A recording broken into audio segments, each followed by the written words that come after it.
Good morning, কেমন আছো তোমরা? দেখো সকাল সকাল আমরা বেরিয়ে পড়েছি। আজকে আমরা যাচ্ছি কলকাতা টু মেদিনীপুর, মানে আমাদের দেশের বাড়ি।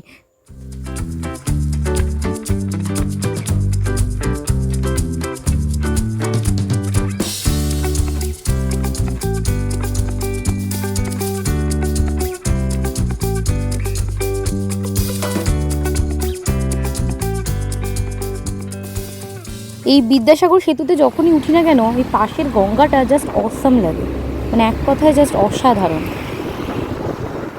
মানে এমন নয় যে এই প্রথমবার উঠলাম, আগে অনেকবার এই ব্রিজে উঠেছি, আর প্রত্যেকবারই মানে ফোন ক্যামেরায় হাত চলে গেছে আর কি, এরকম একটা ব্যাপার যে ভিডিওটা করতেই হবে।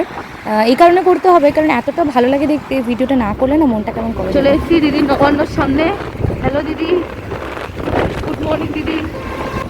ভিডিওর মাধ্যমে দিদিকে হালকা মেসেজ দিয়ে দিলাম। দিদি আশা করি যদি ভিডিওটা দেখে আমি ধন্য হয়ে যাব, আর শুনে নিলে আরও ভালো, যদি রিপ্লাই করে দেয় আরও ভালো। একদম জমজমাট কলকাতা। আমরা এখন এসে পৌঁছেছি নীল দিঘি। এটা ওই কি কোলাখাম না কি কোলাঘাট যেটা দেখলাম তারপরেই এটা নীল, দেখতে পাচ্ছি তো আমাকে।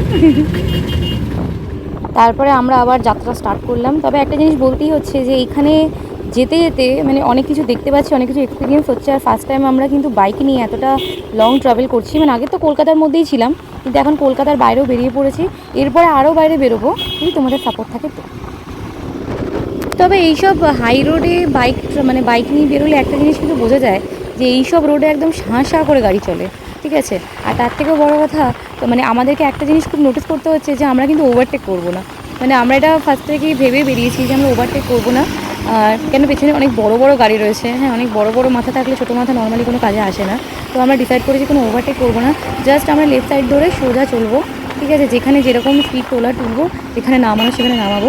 তো এইভাবে মেনটেন করে আমরা পুরো রাস্তাটা কভার করব। ভিডিওটা শুরুতেই কিন্তু বলেছিলাম যে রাস্তায় যখন এরকম গাড়ি নিয়ে নিজেদের গাড়ি নিয়ে বেরোনো হয়, তখন অনেক কিছু ছোটো ছোটো জিনিস নজরে পড়ে।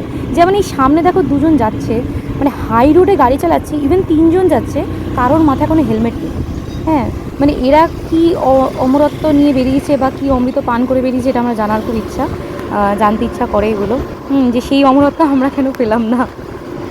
এটা এটা এইভাবে যাচ্ছি বলে দেখতে পাচ্ছি, কারণ বাসে গেলে না নর্মালি বাসের চারিদিকটা ঢাকা থাকে, তো এত কিছু নজরে আসে না। হ্যাঁ, তখন ওই বাঁ দিকে বসলে বাঁ দিকটা নজরে পড়ে, ডান দিকে বসলে ডান দিকটা নজরে পড়ে। কিন্তু এইখানে বসে জানতে পারলাম যে মানুষ কত রকমের বিপ বিপ হতে পারে। আমরা এখন বাগনান পৌঁছে গেছি। বাগনান থেকে আবার আমরা এগোচ্ছি। এখানে একটু 2 মিনিট রেস্ট নিয়েছিলাম, যে 2 মিনিটই রেস্ট নিয়েছি, কারণ আমাদের মনে হচ্ছে বেশি রেস্ট নেওয়া মানে টাইম লস করা। হ্যাঁ, আমরা যদি কখনো দূরে ট্রাভেল করি, মানে বিশ্বাস করো আমাদের অনেকবার দূরে ট্রাভেল করার প্ল্যান হয়েছিল, কিন্তু জানি না কেন সেটা হয়নি। খুব শিগগিরই আমরা একটা প্ল্যান করব। আর এখন আমাদের গাড়ি চলছে দেখো 60-70 করছে, মানে কিন্তু একটা জিনিস মানতেই হবে যে 60-70 হচ্ছে, কিন্তু আমাদের মনেই হচ্ছে না 60-70 চলছে। মানে খুব কুল যাচ্ছে, মানে আমি ভিডিও করছি, বুঝতে পারছো তো, মানে মনে হচ্ছে না যে এটা 60-70 গাড়িটা যাচ্ছে। হ্যাঁ, যে বা এই যে স্পিডটা যদি কলকাতার রাস্তায় করা হয় তাহলে কিন্তু বোঝা যাবে, কিন্তু এইখানে বোঝাই যাচ্ছে না, জানি না কেন। মানে তোমরা কি এরকম কিছু ফিল করো নাকি আমি একাই ফিল করছি?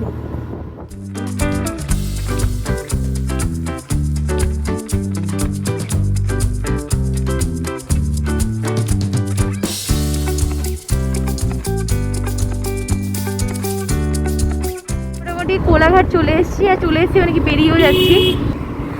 তোমাদের কেমন লাগছে বলো? মানে মোটামুটি আমি যখন বেরিয়েছিলাম তখন থেকে স্টার্ট করতে পারিনি, আমি অনেকটাই পরে ওই সেতুটা যখন উঠলাম তখন থেকে নবান্ন কিছু আগে থেকে স্টার্ট করেছি।